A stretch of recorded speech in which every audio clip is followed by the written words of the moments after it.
Hello viewers, diploma courses की video lecture series of antenna and microwave engineering में आपका स्वागत है। आज का हमारा टॉपिक है माइक्रोवेव ट्यूब्स। माइक्रोवेव ट्यूब मतलब klystron. Myself doctor Anamika Jain, electronics and telecommunication engineering में lecturer, SV polytechnic college Bhopal में। आज के हमारे लेक्चर का कोर्स ऑब्जेक्टिव है to know about microwave tubes, that is klystron. Learning outcome of this lecture is to understand limitation of conventional tubes. इसके साथ ही आप जो बेसिक कॉन्सेप्ट्स है क्लेस्ट्रॉन ट्यूब के, उसकी कंस्ट्रक्शन डिटेल, वर्किंग, एडवांटेजेस और एप्लीकेशन के बारे में जान पाएंगे। नॉर्मली जो माइक्रोवेव ट्यूब्स होती हैं या माइक्रोवेव डिवाइसेस और कंपोनेंट्स है, वो काफी सारे एरिया में उनकी एप्लीकेशन है, जैसे कि इंडस्ट्रियल एरिया में, साइंटिफिक रिसर्च में, communication, remote sensing, heating, medical science या डोमेस्टिक, इन सारे एरिया में माइक्रोवेव सोर्सेस काफी ज्यादा यूज होते हैं। नॉर्मली जो एप्लीकेशन जिसे आप लोग सब जानते हैं वो है माइक्रोवेव ओवन। इसमें हम माइक्रोवेव ट्यूब का यूज करते हैं। नॉर्मली जो कन्वेंशनल ट्यूब्स होती हैं या जो वैक्यूम ट्यूब होती हैं, इन वैक्यूम ट्यूब्स में हमें हाई पावर आउटपुट मिलता है और ये पावर आउटपुट स्टेबल होता है, इसलिए नॉर्मली वैक्यूम ट्यूब्स को यूज करते हैं। इन वैक्यूम ट्यूब्स की जो खास बात होती है वो ये होती है, इन पर हाई फ्रीक्वेंसी रेंज पर भी इनको ऑपरेट किया जा सकता है और जो इफिशियंसी होती है वो फ्रीक्वेंसी से इंडिपेंडेंट होती है। नॉर्मली जो भी सोर्सेज होते हैं फ्रीक्वेंसी पर फ्रीक्वेंसी अगर बढ़ाते हैं या कम करते हैं तो उनकी जो इफिशियंसी होती है वो कम या ज्यादा हो जाती है, लेकिन वैक्यूम ट्यूब में ऐसा नहीं होता। लेकिन जो हमारी कन्वेंशनल वैक्यूम ट्यूब्स हैं, जैसे कि डायोड है, ट्रायोड है या जो पेंटोड है, ये जो वैक्यूम ट्यूब्स हैं, इन वैक्यूम ट्यूब्स में भी फ्रीक्वेंसी से ये इंडिपेंडेंट होती हैं एक पर्टिकुलर लिमिट तक, लेकिन जैसे ही आप उस पर्टिकुलर लिमिट से फ्रीक्वेंसी बढ़ाएंगे तो जो इनकी इफिशियंसी होती है वो धीमे धीमे कम होती जाती है। तो जो इफिशियंसी होती है उसके कम होने के कुछ कारण होते हैं। पहला कारण होता है कि जो डायमेंशन होती है, जो पर्टिकुलर ट्यूब हम यूज कर रहे हैं, उस पर्टिकुलर ट्यूब की वेवलेंथ के रिस्पेक्ट में क्या डायमेंशन है। नॉर्मली जो हम सिग्नल यूज कर रहे हैं, अगर हम माइक्रोवेव फ्रीक्वेंसी पर सिग्नल यूज कर रहे हैं, माइक्रोवेव सिग्नल अगर हम यूज कर रहे हैं तो उसकी फ्रीक्वेंसी माइक्रोज में होगी, मतलब 3 गीगाहर्ट्ज से 300 गीगाहर्ट्ज और ज्यादा। तो इसकी जो वेवलेंथ होगी इसके रिस्पेक्ट में आएगी, और ये जो वेवलेंथ होगी इस पर्टिकुलर वेवलेंथ के रिस्पेक्ट में हम जो भी पर्टिकुलर ट्यूब यूज कर रहे हैं उसके स्ट्रक्चर को हम देखेंगे। तो ये जो स्ट्रक्चर होता है, इस स्ट्रक्चर के कारण काफी सारे पैरामीटर्स इसमें आते हैं जिनके कारण जो कन्वेंशनल ट्यूब है उनको हम यूज नहीं कर पाते। दूसरा रीजन है कि जो टाइम होता है, जिन पर्टिकुलर टाइम में इलेक्ट्रॉन्स को इंटरेक्ट करना चाहिए माइक्रोवेव सिग्नल के साथ में, वो जो टाइम होता है वो काफी कम होता है। नॉर्मली जो माइक्रोवेव फ्रीक्वेंसी है वो गीगाहर्ट्ज के रेंज में है, तो जो पीरियड होगा सिग्नल का वो 0.001 से 1 नैनोसेकेंड से भी कम होगा। तो जो नॉर्मली हमारे इलेक्ट्रॉन को इतना टाइम चाहिए कि वो इस पर्टिकुलर टाइम के क्वार्टर हाफ में सिग्नल से मतलब एनर्जी एक्सचेंज करने के लिए उसका जो ट्रांजिट टाइम है वो ट्रांजिट टाइम इस पर्टिकुलर टाइम से कम होना चाहिए, तभी हमको एम्प्लीफिकेशन मिलेगा और हमारे जो भी पर्टिकुलर ट्यूब्स हैं उनमें हमें इफिशियंसी मिलेगी। अदरवाइज जो इफिशियंसी होगी वो हमें उतनी नहीं मिलेगी जितनी नॉर्मल फ्रीक्वेंसी रेंज पर मिलेगी। ये कुछ फैक्टर्स है जो कन्वेंशनल ट्यूब्स में जो आपकी कन्वेंशनल ट्यूब्स हैं उनमें लिमिटेशंस किस कारण होती है, इसके कुछ फैक्टर्स हैं। पहला फैक्टर है inter electrode capacitance and lead inductance. यहाँ पर आप ये देख रहे हो, ये हमारा ट्रायोड है, इसको नॉर्मली हम एम्प्लीफिकेशन के लिए यूज करते हैं हाई फ्रीक्वेंसीज पर। ये ग्रिड है, जैसे कि आपके ट्रांजिस्टर में बेस होता है, एनोड है जैसे कि ट्रांजिस्टर में कलेक्टर होता है, और कैथोड जैसे कि ट्रांजिस्टर में इमिटर होता है। तो ये जो आपके ये आपको पर्टिकुलर टर्मिनल्स दिख रहे हैं, एनोड, ग्रिड और कैथोड, इन पर्टिकुलर एम्प्लीफिकेशन के लिए वैक्यूम ट्यूब में इन पर्टिकुलर इलेक्ट्रोड्स को हम यूज करते हैं। अब ये जो इलेक्ट्रोड होते हैं, इन इलेक्ट्रोड को यहाँ पर ये एनोड की प्लेट आपको दिख रही है, इससे हमने एनोड कनेक्ट किया हुआ है। यहाँ जो ग्रिड है, ये ग्रिड इस पर्टिकुलर ग्रिड टाइप का स्ट्रक्चर है जो उससे हमने कनेक्ट किया हुआ है। ये कैथोड है जिससे इलेक्ट्रॉन्स इमिट होंगे और इसको हमने यहाँ टर्मिनल से कनेक्ट किया हुआ है। नॉर्मली जब हम लो फ्रीक्वेंसी पर इस पर्टिकुलर ट्रायोड को यूज करते हैं, तो ये जो वायर है, मतलब यहाँ कैथोड टर्मिनल से कैथोड तक कनेक्टेड है, या एनोड टर्मिनल से एनोड तक कनेक्टेड है, या ग्रिड टर्मिनल से ग्रिड तक कनेक्टेड है, इन वायर की लेंथ उतनी एप्रिशिएबल नहीं होती। लेकिन यदि आप माइक्रोवेव फ्रीक्वेंसी रेंज पर यूज कर रहे हैं, तो ये जो लेंथ होती है ये एप्रिशिएबल हो जाती है। और इस पर्टिकुलर लेंथ पर, मतलब जो हम लेंथ मेजर कर रहे हैं in respect to wavelength measure कर रहे हैं, तो ये जो लेंथ होगी it will be appreciable with respect to wavelength. तो यहाँ जो लेंथ है इस पर्टिकुलर लीड की, या इस लीड की, या इस लीड की, इसके कारण यहाँ पर इंडक्टेंस आएगा। नॉर्मली आप यह देखिएगा कि जो इंटर इलेक्ट्रोड कैपेसिटेंस है उसकी वैल्यू काफी कम है, 1 to 2 पिकोफैराड है, या जो लीड इंडक्टेंस है इसकी वैल्यू 15 to 20 मिली हेनरी है सिर्फ। लेकिन जब आप इसको माइक्रोवेव फ्रीक्वेंसीज पर यूज करेंगे, तो जो एक्सेल हमको मिलेगा, मतलब जो इंडक्टिव रिएक्टेंस मिल रहा है, ये इंडक्टिव रिएक्टेंस की वैल्यू इस फ्रीक्वेंसी पर काफी ज्यादा हो जाएगी। वैसे ही जो इंटर इलेक्ट्रोड कैपेसिटेंस है, यहाँ पर आप देखिएगा इंटर इलेक्ट्रोड कैपेसिटेंस की वैल्यू काफी कम है, लेकिन जब आप इसको हाई फ्रीक्वेंसीज पर यूज करेंगे, मतलब माइक्रोवेव फ्रीक्वेंसीज पर यूज करेंगे, तो जो आपको कैपेसिटिव रिएक्टेंस मिलेगा इसकी वैल्यू काफी कम हो जाएगी। तो यहाँ जो इन दोनों टर्मिनल के बीच में जो इंटर इलेक्ट्रोड कैपेसिटेंस आपको दिख रहा है, ये आपका इंटर इलेक्ट्रोड कैपेसिटेंस है एनोड और कैथोड के बीच में, ग्रिड और कैथोड के बीच में, एनोड और ग्रिड के बीच में। तो ये इंटर इलेक्ट्रोड कैपेसिटेंस जो होंगे वो हाई फ्रीक्वेंसीज पर इनकी वैल्यू लगभग 0 हो जाएगी। तो ये 0 होने के कारण ये टर्मिनल्स शॉर्ट जैसा बिहेव करेंगे। सिमिलरली जो आपका इंडक्टेंस है, अगर हाई फ्रीक्वेंसी रेंज पर आप बात करेंगे, तो ये जो आपका इंडक्टिव रिएक्टेंस है it will be almost equal to infinite, मतलब काफी हाई होगा। तो यहाँ पर ये ओपन की तरह वर्क करेंगे, सो ये कनेक्टेड नहीं रहेंगे। तो ये एक पहला रीजन है जिसके कारण से कन्वेंशनल ट्यूब्स को नॉर्मली हम माइक्रोवेव फ्रीक्वेंसीज पर यूज नहीं कर पाते। दूसरा रीजन है transit time effect. Transit time क्या होता है कि आपका जो इलेक्ट्रॉन है जब वो कैथोड से इमिट होता है, तो कैथोड से इमिट होने के बाद में जब वो एनोड पर पहुंचता है, तो कैथोड से इमिट होने के बाद में एनोड तक पहुंचने का जो टाइम होता है उसको हम ट्रांजिट टाइम बोलते हैं। नॉर्मली ये जो टाइम होता है ये इस स्पेसिंग के ऊपर डिपेंड करता है, जो आपकी एनोड और कैथोड के बीच में स्पेसिंग है, जो हम जिसको डी से रिप्रेजेंट करते हैं। और दूसरा होता है इसमें फैक्टर, वो होता है velocity of electrons. Normally velocity of electrons आप बढ़ा सकते हैं यदि आप एनोड पर हाई वोल्टेज अप्लाई कर देंगे, तो जो आपका ये इलेक्ट्रॉन है इनकी वेलोसिटी बढ़ जाएगी। दूसरा, यहाँ पर यदि हम स्ट्रक्चर इस तरह का यूज करते हैं कि इनके बीच की हम स्पेसिंग अगर हम कम कर सकते हैं, तो हम जो ट्रांजिट टाइम है उसको हम रिड्यूस कर सकते हैं। अब ये जो ट्रांजिट टाइम का इफेक्ट है, इसका क्या असर पड़ता है आप इस डायग्राम से देख सकते हैं। नॉर्मली क्या है कि जो आपने सिग्नल लगाया हुआ है वो माइक्रोवेव फ्रीक्वेंसी का सिग्नल है, मतलब फ्रीक्वेंसी जो है वो काफी रैपिडली चेंज हो रही है यहाँ पे। जब हम इलेक्ट्रॉन्स को यहाँ से इमिट होता है, इलेक्ट्रॉन्स यहाँ से इमिट हुआ, तो कैथोड पर पहुंचने के पहले नॉर्मली अगर आप नॉर्मल वैक्यूम ट्यूब्स यूज कर रहे हैं, तब ये जो सिग्नल आप अप्लाई कर रहे हैं उस सिग्नल में जो टाइम होता है वो टाइम इतना सफिशिएंट होता है कि आपका इलेक्ट्रॉन्स यहाँ से कैथोड से इमिट होने के बाद में एनोड तक आराम से पहुंच सकता है और सिग्नल से इंटरेक्ट हो सकता है। लेकिन जब हम माइक्रोवेव फ्रीक्वेंसी की बात करते हैं, तो जो इसमें जो सिग्नल होगा, सिग्नल में चेंज इतना रैपिड होता है कि जो इलेक्ट्रॉन होता है वो इलेक्ट्रॉन आपका कैथोड से निकलकर एनोड तक पहुंच ही नहीं पाता, उसके पहले यहाँ पर सिग्नल चेंज होता है। तो जो इलेक्ट्रॉन्स होते हैं उनका क्लाउड यहाँ इकट्ठा हो जाता है। इस क्लाउड के कारण ये जो इलेक्ट्रॉन्स यहाँ पर पहुंच रहा है, क्योंकि जब तक ये इलेक्ट्रॉन इस ग्रिड को क्रॉस करेगा उसके पहले ही यहाँ पर जो सिग्नल होता है वो positive to negative, negative to positive हो जाता है।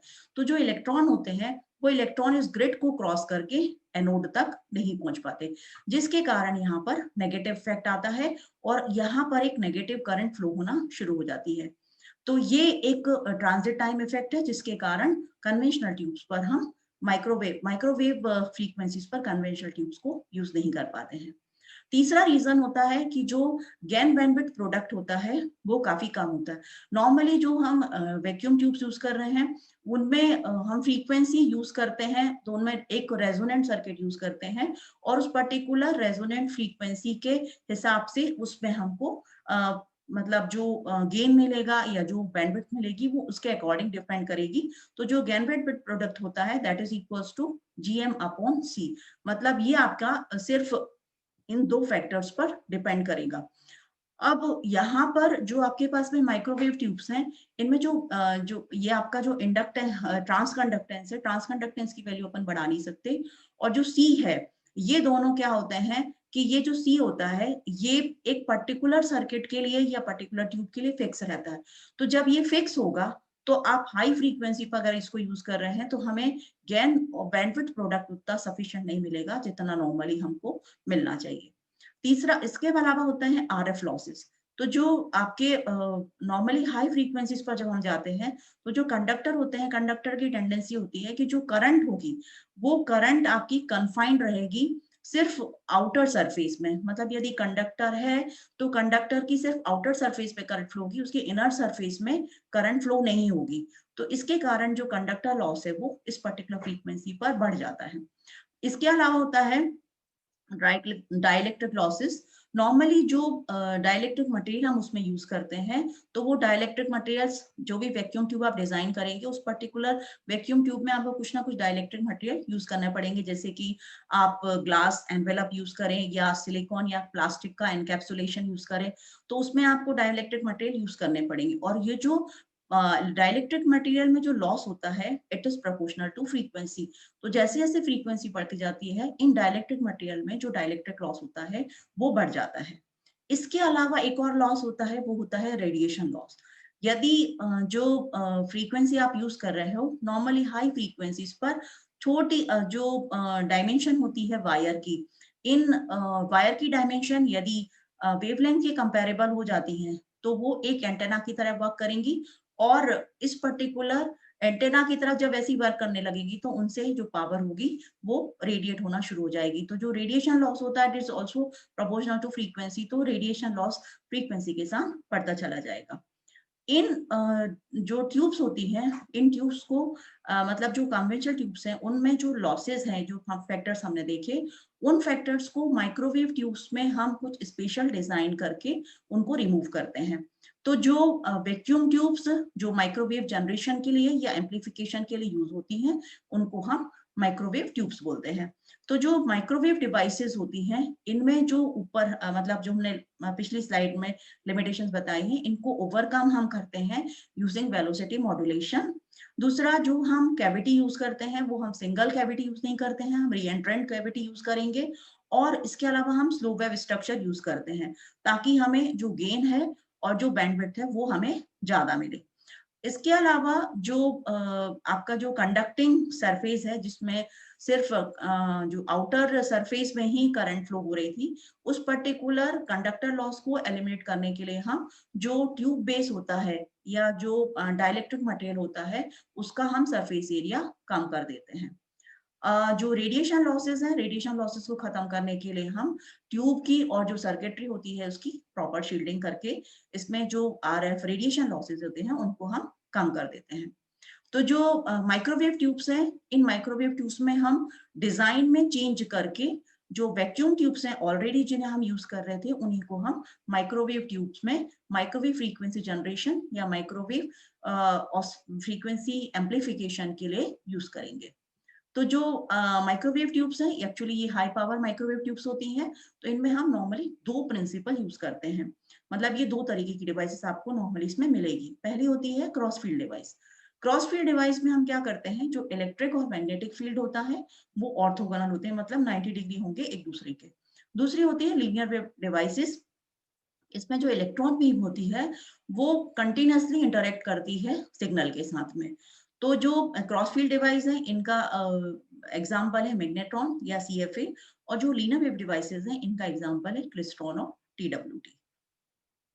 Now this is the classification of microwave tubes. Normally microwave tubes हमारे पास में दो तरीके की हैं, लीनियर बीम ट्यूब्स जिनको ऑर्डिनरी टाइप की वैक्यूम ट्यूब भी माइक्रोवेव ट्यूब बोलेंगे, दूसरी होती हैं cross field tube magnetic type की, इनको एम टाइप माइक्रोवेव ट्यूब भी बोलते हैं। लीनियर बीम ट्यूब का एक और नाम ओ टाइप माइक्रोवेव ट्यूब है।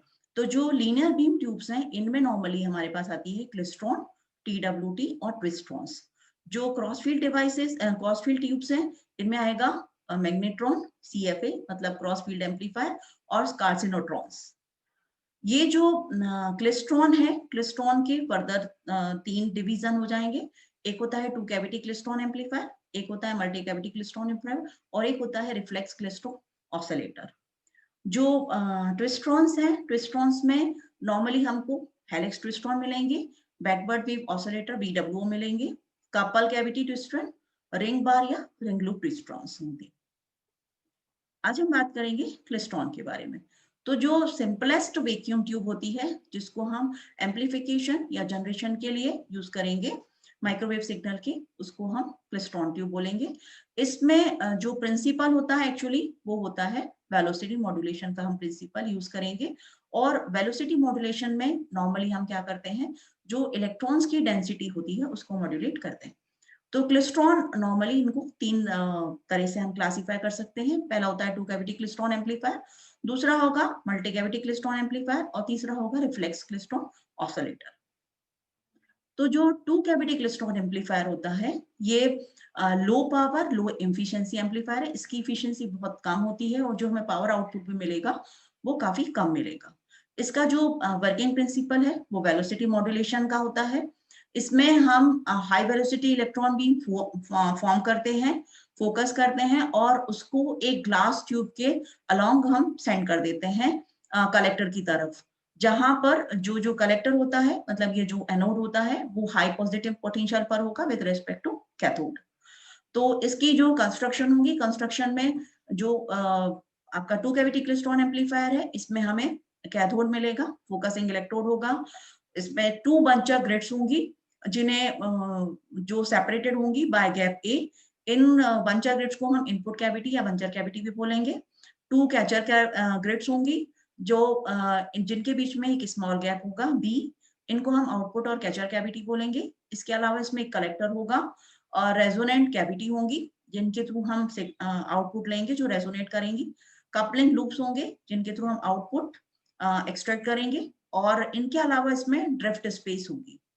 जो एम्पलीट्यूड होगा RF पोटेंशियल का ग्रिड के बीच में, वो नॉर्मली इनपुट सिग्नल से डिटरमिन होगा। मतलब इनपुट सिग्नल अगर आप चेंज कर देंगे तो उसका एम्पलीट्यूड जो भी होगा सिग्नल का एम्पलीट्यूड वो इनपुट सिग्नल चेक करेगा, मतलब वो बताएगा कि इनपुट सिग्नल में आपका कितना एम्पलीफिकेशन है। RF पोटेंशियल जो भी ग्रिड के बीच में होगा वो इनपुट सिग्नल के बराबर होगा। जो फ्रीक्वेंसी होगी ऑपरेशन की वो आपकी कैविटी की रेजोनेंट फ्रीक्वेंसी होगी, या जो इनपुट सिग्नल है उसकी फ्रीक्वेंसी के बराबर इसकी फ्रीक्वेंसी होगी। ये आपका सिमेटिक डायग्राम है टू कैविटी क्लिस्ट्रॉन एम्पलीफायर का। यहाँ पे देखिएगा दिस इज हीटर, यहाँ पर कैथोड है, ये आपकी फोकसिंग इलेक्ट्रोड है। यहाँ पर ये आपका गैप ए है, यहाँ पर ये बंचर कैविटी है, और ये यहाँ पर गैप ए है। यहाँ जो बंचर कैविटी है और कैचर कैविटी है इनके बीच में ड्रिफ्ट स्पेस है। यहाँ पर ये भी 2 गैप मतलब एक गैप है इन दोनों इलेक्ट्रोड के बीच में, मतलब ग्रिड के ये ग्रिड है तो गैप बी है यहाँ पर, इसको आउटपुट कैविटी बोलेंगे, इसका नाम कैचर कैविटी है। यहाँ पर हमारा कलेक्टर है जो कि इसको हम एनोड भी बोलेंगे। ये जो कलेक्टर है नॉर्मली इसका जो पोटेंशियल होता है it will be high positive potential with respect to this cathode. तो ये जो आपकी है ये पूरी इलेक्ट्रॉन गन असेंबली है। चूंकि ये एक एम्पलीफायर है तो हमें सॉरी बंचर कैविटी में हम इनपुट सिग्नल देंगे, तो ये आपका कोएक्सियल लूप है जिसके थ्रू हम सिग्नल दे रहे हैं, और ये जो है आपका ये कोएक्सियल लूप है जिसके थ्रू हम सिग्नल आउटपुट ले रहे हैं। जब आप मतलब जैसे ही आप इस पर्टिकुलर ट्यूब को ऑन करेंगे तो जो हीटर होता है इससे इलेक्ट्रॉन्स इमिट होते हैं। ये जो इलेक्ट्रॉन होते हैं इनको हम फोकसिंग इलेक्ट्रोड के थ्रू फोकस कर लेंगे। ये जो इलेक्ट्रॉन्स है ये फोकस जो बीम है हमारी इलेक्ट्रॉन बीम है ये इस पर्टिकुलर बंचर कैविटी के थ्रू पास होगी। जब क्योंकि इसको अल्टीमेटली ये जो कैथोड है, मतलब जो एनोड है हमारा वो यहाँ पर है, मतलब कैथोड और एनोड के बीच में ये पूरा पर्टिकुलर स्पेस है जिसके थ्रू इलेक्ट्रॉन्स को ट्रैवल करना है। तो जो एनोड है ये पॉजिटिव पोटेंशियल पर है, तो जो हमारी बीम है वो कैथोड से सीधा एनोड की तरफ जाएगी, बीच में इसको ये गैप ए और गैप बी के थ्रू पास होगी। तो जब ये गैप ए के थ्रू इलेक्ट्रॉन बीम पास होगी तो गैप ए पर हमने क्या किया है, इनपुट सिग्नल अप्लाई किया हुआ है। इस इनपुट सिग्नल के कारण यहाँ पर जो इलेक्ट्रॉन्स आएंगी, इन इलेक्ट्रॉन्स की वेलोसिटी अलग अलग होगी, क्योंकि यहाँ पर जो हमने सिग्नल दिया है वो हमारा माइक्रोवेव सिग्नल है, और जो इलेक्ट्रॉन्स हमारे क्रॉस हो रहे हैं वो इलेक्ट्रॉन्स, मतलब ये जो आपका सिग्नल है ये वेरिएबल है, मतलब positive negative, zero positive negative, इस तरह से सिग्नल में वेरिएशन होगा। तो जो इलेक्ट्रॉन्स हैं वो अलग अलग पॉइंट पर आएंगे तो उनकी वेलोसिटी इस हिसाब से अलग अलग होगी। जब ये इलेक्ट्रॉन्स अलग अलग वेलोसिटी पर इस पर्टिकुलर गैप को क्रॉस करेंगी तो उनकी वेलोसिटी अलग अलग होगी। इन अलग अलग वेलोसिटी के इलेक्ट्रॉन्स जब ये इस पर्टिकुलर ड्रिफ्ट स्पेस में से पास होंगे तो इनकी जो वेलोसिटी चेंज है, इस वेलोसिटी चेंज के कारण यहाँ पर कुछ इलेक्ट्रॉन्स कंबाइन हो जाते हैं, उनका मतलब ग्रुपिंग हो जाती है, और इस ग्रुपिंग के कारण यहाँ पर बंच बन जाती है। यहाँ पर आप ये देखिएगा, ये एक बंच बनी है, थोड़ा और आगे आप जाएंगे तो ये बंच आपको और ज्यादा, मतलब यहाँ पर थोड़े कम इलेक्ट्रॉन्स ग्रुप होंगे। जब ये आगे बढ़ेंगे तो यहाँ पर हो सकता है 2 बंचेस भी कंबाइन हो जाए, 3 बंचेस भी कंबाइन, उस तरह से एक बंच और दूसरी बंच भी कंबाइन हो सकती है। तो यहाँ पर ये बंचेस कंबाइन होकर यहाँ पर हमको इलेक्ट्रॉन बंचेस यहाँ मिलेगी। जब ये ड्रिफ्ट स्पेस से ये इलेक्ट्रॉन बंचेस यहाँ पर पहुंचती हैं इस पर्टिकुलर गैप में, तो ये आपको यहाँ दिख रहा है कि ये यहाँ पर जो गैप बी है इसमें ऑलरेडी एक करंट फ्लो हो रही है, क्योंकि ये आपकी रेजोनेटर कैविटी है।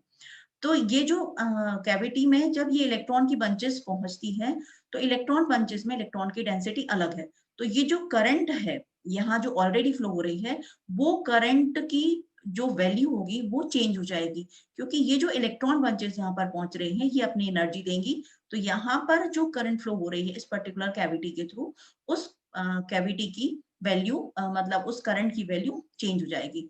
तो यहाँ पर इस करंट में चूंकि चेंज आ रहा है, जो क्योंकि इलेक्ट्रॉन्स ने अपनी एनर्जी दी है, इन इलेक्ट्रॉन्स में अपनी एनर्जी देने के कारण जो चेंज हुआ सिग्नल में उसके कारण हमको एम्पलीफिकेशन मिलेगा। उस एम्पलीफाइड सिग्नल को हम यहाँ से आरएफ आउटपुट से ले लेंगे। ये जो इलेक्ट्रॉन्स है जो यहाँ पर अपनी एनर्जी दे चुके हैं, finally they will be collected by the collector और they will reach to the anode which is at the positive potential. Now you can see here bunching process. यहाँ आप देखिएगा जैसे हमने बताया आपको कि ये आपके पास में आपका सिग्नल है जो आपने गैप ए, मतलब बंचर कैविटी पर आपने अप्लाई किया हुआ है, और ये इलेक्ट्रॉन्स हैं ए बी और सी जो उस पर्टिकुलर गैप से क्रॉस हो रहा है। जब ये इलेक्ट्रॉन पास होंगे तो यहाँ आप देखिएगा कि जब ए पर्टिकुलर मतलब नेगेटिव सिग्नल पर इलेक्ट्रॉन ए पहुंच रहा है, तो जब नेगेटिव मतलब नेगेटिव पॉइंट पर, जब सिग्नल नेगेटिव पॉइंट पर है तो जो इलेक्ट्रॉन है इसका फील्ड रिटार्ड होगा, ये इलेक्ट्रॉन इस पर्टिकुलर नेगेटिव फील्ड के कारण इसकी वेलोसिटी कम हो जाएगी और ये इलेक्ट्रॉन स्लो हो जाएगा। स्लो होने के कारण ये धीमे धीमे आगे बढ़ेगा। ठीक है, नेक्स्ट जो आपका बी इलेक्ट्रॉन है, ये बी इलेक्ट्रॉन क्या होगा, 0 पॉइंट पर पहुंच रहा है, तो इस पर्टिकुलर सिग्नल के कारण इस बी इलेक्ट्रॉन की वेलोसिटी में कोई चेंज नहीं आएगा और ये जो अपनी नॉर्मल स्पीड है इस नॉर्मल स्पीड से ट्रैवल करता चला जाएगा। तीसरा इलेक्ट्रॉन जो है सी इलेक्ट्रॉन है, ये सी इलेक्ट्रॉन आप देखिएगा कि ये जब मतलब उस गैप को क्रॉस कर रहा है, गैप ए, बंचर कैविटी वाले गैप ए को क्रॉस कर रहा है, उस टाइम पर यहाँ पर जो पोटेंशियल है वो पॉजिटिव पोटेंशियल है। तो ये जो पॉजिटिव पोटेंशियल है इस कारण से ये जो इलेक्ट्रॉन है इसकी वेलोसिटी बढ़ जाएगी, ये फील्ड से एनर्जी लेकर इसकी वेलोसिटी बढ़ गई तो ये फास्ट मूव करता है। इसके फास्ट मूव होने के कारण ये फास्ट इलेक्ट्रॉन मूव कर रहा है। अब यहाँ पर पॉइंट नोट करने का ये है कि ये जो ए वाला जो इलेक्ट्रॉन है ये पहले निकला, भले ये और ये इसकी जो वेलोसिटी है वो कम है। दूसरा इलेक्ट्रॉन जो बी है ये ए के बाद में उस पर्टिकुलर गैप से क्रॉस हो रहा है, इसकी वेलोसिटी नॉर्मल है। जो सी इलेक्ट्रॉन है ये सबसे बाद में गैप ए को क्रॉस कर रहा है लेकिन ये सबसे फास्ट इलेक्ट्रॉन है। तो एक पर्टिकुलर डिस्टेंस के बाद में ये जो डेल एल आपको डिस्टेंस दिख रही है, इस पर्टिकुलर डिस्टेंस के बाद में नॉर्मली ऐसा होता है कि ये जो तीनों इलेक्ट्रॉन हैं, ये इलेक्ट्रॉन एक बंच बना लेते हैं। ये इलेक्ट्रॉन जो बंच बनाते हैं ये कहलाता है इसका टीडी, मतलब ये जो टाइम है, इस पर्टिकुलर टाइम के बाद में यहाँ पर बंचिंग इन 3 इलेक्ट्रॉन की कंप्लीट हो जाती है। ये इलेक्ट्रॉन यदि और फर्दर आगे जाते हैं तो यहाँ से ये जो आपको नेगेटिव पोटेंशियल दिख रहा है, यहाँ से फिर जो इलेक्ट्रॉन क्रॉस होंगे इस पर्टिकुलर टाइम के बाद में, यहाँ से फिर बंच बनेगी और यहाँ पर आगे कहीं जाकर यहाँ पर फिर हमें एक बंच मिलेगी। ये दोनों बंच जब और आगे क्रॉस करेगी तो यहाँ पर हमारी बंचिंग और हमारी कंप्लीट हो जाएगी। तो ये जो आपके पास में ये लेंथ है जो डेल एल, नॉर्मली जो हमारी ड्रिफ्ट स्पेस है, ड्रिफ्ट स्पेस की लेंथ इस पर्टिकुलर इस जो डेल एल है इससे ज्यादा होनी चाहिए। अगर डेल एल से ड्रिफ्ट स्पेस की जो डिस्टेंस है वो कम होगी तो जो बंचिंग है वो हमारी कंप्लीट नहीं हो पाएगी। तो यहाँ पर एक ये वाला पॉइंट बहुत इंपॉर्टेंट है कि जो डेल एल है ये आपकी ड्रिफ्ट स्पेस जो है डेल एल से ज्यादा होनी चाहिए। ये एप्लीकेट डायग्राम है। एप्लीकेट डायग्राम में नॉर्मली हम ये शो करते हैं कि कितना टाइम लग रहा है और अलग अलग वोल्टेज पोटेंशियल पर अलग अलग जो इलेक्ट्रॉन क्रॉस कर रहे हैं उनकी पोजीशन क्या है, डिस्टेंस कितनी है और उनकी बंचिंग कहाँ हो रही है। तो जो मैं ऑलरेडी आपको लास्ट स्लाइड में जो डायग्राम दिखाया उसी के अकॉर्डिंग आप यहाँ देख सकते हो। यहाँ पर ये वोल्टेज है अक्रॉस गैप ए, ये पॉजिटिव नेगेटिव पोटेंशियल इस तरह से चेंज हो रहा है, ये टाइम है। यहाँ पर जो आपकी बंचिंग कंप्लीट होगी वो इस पर्टिकुलर पॉइंट से लेकर इस पॉइंट के बीच में जो इलेक्ट्रॉन आ रहे हैं बंचिंग सिर्फ उसमें ही मिलेगी हमें, क्योंकि स्लोअर इलेक्ट्रॉन पहले जाएगा, फिर जीरो रेफरेंस इलेक्ट्रॉन और उसके बाद में फिर फास्टर इलेक्ट्रॉन। अगर ये जाते हैं तब तो बंच बनेगी। अगर मान लीजिए फास्टर इलेक्ट्रॉन पहले निकल जाएगा और उसके बाद रेफरेंस इलेक्ट्रॉन और उसके बाद स्लोअर इलेक्ट्रॉन, तो ये तीनों की बंच कभी कंप्लीट नहीं हो पाएगी। तो यहाँ पर जो आपके इलेक्ट्रॉन्स हैं जो ड्रिफ्ट स्पेस में से ट्रैवल कर रहे हैं तो उनमें जो टाइम उनसे वो टाइम जितना ले रहे हैं उसमें बीच में ये बंचिंग है। यहाँ आप ये देख सकते हैं, ये आपका ER रेफरेंस इलेक्ट्रॉन है, EL लेट इलेक्ट्रॉन है और जो EE है ये अर्ली इलेक्ट्रॉन है। और जो वेलोसिटी है ई इलेक्ट्रॉन की वेलोसिटी नॉर्मली जो रेफरेंस इलेक्ट्रॉन की वेलोसिटी है उससे कम है, जो लेट इलेक्ट्रॉन है उसकी वेलोसिटी रेफरेंस इलेक्ट्रॉन से ज्यादा है और जो रेफरेंस इलेक्ट्रॉन है इसकी वेलोसिटी v0 के बराबर है। इन दोनों की इन तीनों के कारण यहाँ पर या यहाँ पर आप ऐसा भी कह सकते हैं कि जो अर्ली इलेक्ट्रॉन और लेट इलेक्ट्रॉन है इनके बीच में जितने भी इलेक्ट्रॉन्स आएंगे वो इलेक्ट्रॉन्स आपस में बंच हो जाएंगे। मतलब v लेस देन v0 से लेकर v is greater than v0 तक के बीच में जितने भी इलेक्ट्रॉन्स हैं ये इलेक्ट्रॉन्स यहाँ पर बंचिंग कंप्लीट कर लेंगे। तो ये है पोजीशन ऑफ गैप ए और ये है पोजीशन ऑफ गैप बी। यहाँ पर हमको इलेक्ट्रॉन की बंचिंग कंप्लीट मिल रही है। यहाँ पर आप एक और चीज देख लीजिए, यहाँ पर जैसे मैंने आपको बताया कि यदि आपका ये रेफरेंस इलेक्ट्रॉन है, नॉर्मली यदि आपका जो इलेक्ट्रॉन है जो फास्टर इलेक्ट्रॉन है अगर वो पहले जाता है तो वो फास्ट चला जाएगा, तो वो इस इलेक्ट्रॉन को कभी कैच नहीं कर पाएगा। तो ये ड्रिफ्ट स्पेस आपकी हमेशा इस पर्टिकुलर मतलब ये जो डिस्टेंस है यहाँ पर ये डिस्टेंस हमारे हमेशा बंचिंग अगर आपको कंप्लीट चाहिए है तो ये ड्रिफ्ट स्पेस हमारी बंचिंग के लिए सफिशिएंट होनी चाहिए। अब ये जो इलेक्ट्रॉन्स की बंचिंग हुई है, जो आपकी डिफरेंस वेलोसिटी जो आपका गैप ए में जब इलेक्ट्रॉन्स क्रॉस हुए हैं तो उनमें वेलोसिटी अलग अलग हो गई। मतलब जो इलेक्ट्रॉन पॉजिटिव पोटेंशियल जो आपके पॉजिटिव सिग्नल वाले पॉइंट पर पहुंचे हैं उनकी वेलोसिटी ज्यादा हो गई है, जो नेगेटिव पोटेंशियल वाले पॉइंट पर पहुंचे उनकी वेलोसिटी कम हो गई है, जो रेफरेंस इलेक्ट्रॉन जीरो वाले पॉइंट पर पहुंचे उनकी वेलोसिटी एज इट इज है, मतलब उसमें कोई चेंज नहीं हुआ। तो ये जो वेलोसिटी में डिफरेंस आया है और ये वेरिएशन जो हुआ है इलेक्ट्रॉन की वेलोसिटी में उसको बोलते हैं हम वेलोसिटी मॉड्यूलेशन। दूसरा जो यहाँ पर इलेक्ट्रॉन्स की जो कैचर कैविटी है, कैचर कैविटी में जो इलेक्ट्रॉन्स हमारे पहुंच रहे हैं जिसके कारण वहां पर करंट में लगातार चेंज हो रहा है, क्योंकि जब पंचेस पहुंचेगी तो सडन चेंज होगा। लेकिन अल्टीमेटली वहां पर जो आपके इलेक्ट्रॉन्स हैं वो लगातार उस पर्टिकुलर कैचर कैविटी से क्रॉस होते जा रहे हैं, तो वो जो कैचर कैविटी में अपनी एनर्जी दे रहे हैं उस पर्टिकुलर एनर्जी के कारण वहां पर करंट में चेंज होता जाता है। जैसे ही वहां पर ये बंचेस पहुंचती हैं तो जो करंट होती है वो सडन इंक्रीज हो जाती है। तो ये जो सडन चेंज हो रहा है मतलब जो आपकी जो गैप बी है, जो कैचर कैविटी है, उसमें जो करंट हमको मिल रही है, उस करंट में जो चेंज हो रहा है उसको हम करंट मॉड्यूलेशन बोलते हैं। और जो बंचर कैविटी में इलेक्ट्रॉन्स की वेलोसिटी में जो चेंज हो रहा है फील्ड के कारण, माइक्रोवेव सिग्नल के कारण, उसको हम वेलोसिटी मॉड्यूलेशन बोलते हैं। तो ये वेलोसिटी मॉड्यूलेशन और जो करंट मॉड्यूलेशन है, इन्हीं दोनों पर बेस्ड है klystron two cavity klystron amplifier. और वेलोसिटी मॉड्यूलेशन और करंट मॉड्यूलेशन के कारण ही हमको इस पर्टिकुलर क्लेस्ट्रॉन में एम्पलीफिकेशन मिलता है। तो जो डिस्टेंस होती है from buncher grid to the buncher location, इसको बोलते हैं del L is equal to V0 TD minus TB, जैसे कि हमने आपको पहले की स्लाइड्स में दिखाया है। इसमें जो आउटपुट पावर और जो एफिशिएंसी होगी, आउटपुट पावर नॉर्मली हमारी जितनी हमको वहां से, मतलब जो कैचर कैविटी है, कैचर कैविटी पे जो हमको आउटपुट मिल रहा है, उस पावर को हम आउटपुट पावर से मेजर कर सकते हैं। और जो हम इनपुट दे रहे हैं वो तो हम बंचर कैविटी पर दे रहे हैं। तो जो इलेक्ट्रॉनिक एफिशिएंसी होगी, that is equals to output power upon input power, that is equals to P0 upon Pin। तो ये जो आपको चेंज मिल रहा है, ये आपका है PAC डिवाइडेड बाय PDC। तो ये होती है आपकी normally 0.58 into V2 upon V0। Normally जो मैक्सिमम इफिशियंसी कब होगी, जब ये जो V2 होगा ये V0 के बराबर होगा। तो जो इफिशियंसी होती है वो 58% होती है। ये थ्योरेटिकल वैल्यू है, मतलब हम ये मान के चलते हैं कि जो हमारा ड्रिफ्ट स्पेस है, इसके थ्रू जितने भी इलेक्ट्रॉन्स है वो सारी की सारी बंचेस बनती जा रही है, वो कंप्लीट हो रही है। और सारी बंचेस अपना जो आउटपुट है वो कैचर कैविटी में दे रहे हैं, तो हमको आउटपुट 58% मिल रहा है। लेकिन जब हम प्रैक्टिकली देखते हैं तो प्रैक्टिकली हमको जो एफिशिएंसी मिलेगी वो काफी कम मिलती है, 15 to 40% ओनली।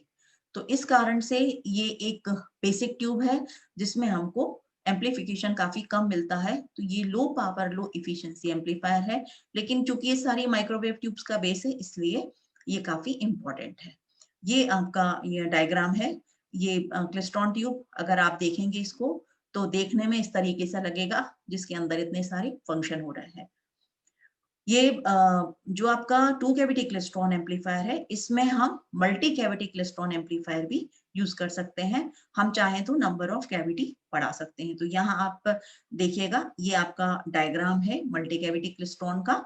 ये एक्चुअली जब आप बाहर से उसको देखेंगे तो आपको इस तरीके से दिखेगा ये इलेक्ट्रॉन डायग्राम।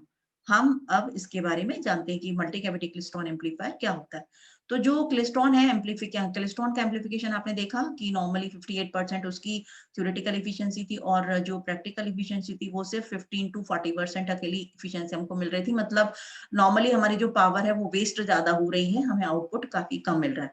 तो हम जो एम्पलीफिकेशन है, इस एम्पलीफिकेशन को बढ़ा सकते हैं यदि हम इस पर्टिकुलर जो हमारा टू कैविटी क्लेस्ट्रॉन एम्पलीफायर है उसमें हम कुछ कैविटीज को और ऐड कर देते हैं। तो ये जो इंटरमीडिएट कैविटीज होती हैं, ये हमारी मैक्सिमम, इसमें हम 5 कैविटीज ऐड कर सकते हैं इनपुट और आउटपुट कैविटी के बीच में। तो जितनी हम कैविटी ऐड कर देते हैं उस हिसाब से उस पर्टिकुलर जो क्लेस्ट्रॉन है उसका एम्पलीफिकेशन बढ़ जाएगा और नेचुरली इफिशियंसी बढ़ जाएगी। तो इसमें ज्यादा कुछ फर्क नहीं होता है। जो आपकी असेंबली होती है ड्रिफ्ट ट्यूब की, वो सेम टू सेम होगी। इलेक्ट्रॉन गन होंगे उसमें, इनपुट कैविटी होगी, आउटपुट कैविटी होगी। सिर्फ जो ड्रिफ्ट स्पेस होती है उस ड्रिफ्ट स्पेस में हम 3 कैविटी को ऐड कर देते हैं। इसके अलावा इसमें जो हमारा जो मैग्नेटिक फील्ड होता है, जिसके कारण जो हमारी इलेक्ट्रॉन बीम है वो सेंट्रल में ही ट्रैवल करे, मतलब वो इलेक्ट्रॉन बीम जो आपका या मतलब इस तरह से स्कैटर्ड ना हो, इसलिए हम क्या करते हैं उसमें जो आपका मैग्नेटिक फील्ड है वो मैग्नेटिक फील्ड हम उसको मतलब जो मतलब मैग्नेटिक फोकसिंग यूज करके हम जो फील्ड जो इलेक्ट्रॉन बीम होती है उसको सेंट्रली वो ट्रैवल करती है। तो जो इसमें जो आपकी मतलब जो बंचिंग होगी, एक्चुअली वो बंचिंग पहले होती है जो आपकी इनपुट कैविटी और फर्स्ट जो आपकी इंटरमीडिएट कैविटी उसके बीच में, फिर जो आपकी इंटरमीडिएट कैविटीज हैं इनमें बंचिंग कंप्लीट होती है। तो जो हमारी बंचिंग प्राइमरीली इनपुट और आउटपुट कैविटी के बीच में हो रही थी, वही बंचिंग अब जो इंटरमीडिएट कैविटी है ये क्या करती है, उन बंचेस को कंप्लीट करती हैं। तो जो हमें आउटपुट कैविटी पर मिलेगी उसमें नंबर ऑफ जो डेंसिटी होगी इलेक्ट्रॉन्स की या नंबर ऑफ इलेक्ट्रॉन्स होंगे वो ज्यादा बढ़ जाएंगे, जिसके कारण से हमको आउटपुट ज्यादा मिलेगा। तो ये इसका डायग्राम है, स्कीमेटिक डायग्राम। ये आपकी इलेक्ट्रॉन गन असेंबली है, जैसे कि आपको already two cavity klystron amplifier में आपने देखा। तो ये ड्रिफ्टर ट्यूब असेंबली है, इसमें हमने इनपुट, इसमें सिर्फ 3 कैविटी हमने यूज की है। ये हमारी इनपुट कैविटी, आउटपुट कैविटी, और ये बीच में हमारी इंटरमीडिएट कैविटी है। और ये आपकी प्लेट असेंबली है, जो कलेक्टर बोलते हैं हम। नॉर्मली यहाँ से हम इनपुट दे रहे हैं, यहाँ से हम आउटपुट ले रहे हैं, और ये हमारी जो आउटपुट पल्स है, मतलब इनपुट पल्स हमने, ये हमारा इनपुट पल्स है, और जो हमें आउटपुट पल्स मिल रही है, ये इस तरह से एम्पलीफाई होकर हमें आउटपुट मिल रही है। नॉर्मली इसका जो आपको ड्यूरेशन दिख रहा है, मतलब जो पीरियड है, जो फ्रीक्वेंसी है, वो 1 माइक्रोसेकंड के अकॉर्डिंग है। यहाँ पर भी 1 माइक्रोसेकंड हमको आउटपुट मिलेगा। फ्रीक्वेंसी चेंज नहीं होगी इसमें, सिर्फ एम्पलीट्यूड में चेंज होगा एम्पलीफिकेशन के केस में। ये आपकी परफॉर्मेंस कैरेक्टरिस्टिक है टू कैविटी क्लेस्ट्रॉन की। नॉर्मली लो पावर लो गेन एम्पलीफायर है अगर हम टू कैविटी यूज करेंगे, और अगर हम हाई मतलब मल्टी कैविटी यूज करते हैं तो इसमें हम हाई गेन और हाई एफिशिएंसी भी अचीव कर सकते हैं।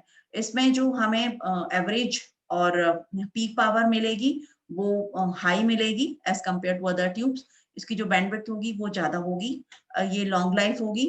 इसमें जो इंटरपल्स नॉइज है वो कम होगा, और जो नॉर्मली जो डॉपलर रेडार होते हैं उनमें हम इसको यूज करते हैं, तो इट इज अ गुड, मतलब स्टेबल ज्यादा है, इसमें स्टेबिलिटी इसकी ज्यादा है फॉर डॉपलर प्रोसेसिंग।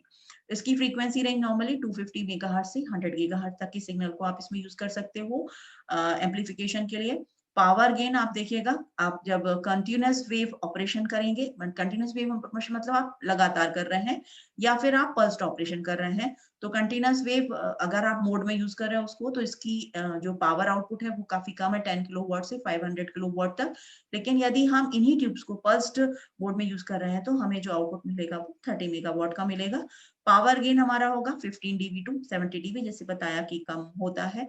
बैंडविड्थ इसकी लिमिटेड होगी, क्योंकि हम कैविटी रेजोनेटर यूज कर रहे हैं इसमें, तो जो कैविटी की डायमेंशन होती है एक्चुअली उसके अकॉर्डिंग, एक्चुअली ये जो कैविटी है, कैविटी रेजोनेटर होते हैं, ये माइक्रोवेव ट्यूब पर एलसी ट्यून सर्किट को, एलसी ट्यून जो सर्किट होते हैं नॉर्मली लो फ्रीक्वेंसीज पर, जिन्हें आपने पढ़ा होगा टैंक सर्किट को, उनको हम यहाँ पर कैविटी रेजोनेटर से रिप्लेस करते हैं। तो जो कैविटी रेजोनेटर होते हैं ये पर्टिकुलर एक ही पर्टिकुलर फ्रीक्वेंसी पर रेजोनेट करेंगे, मतलब इनकी बैंडविड्थ कम होती है।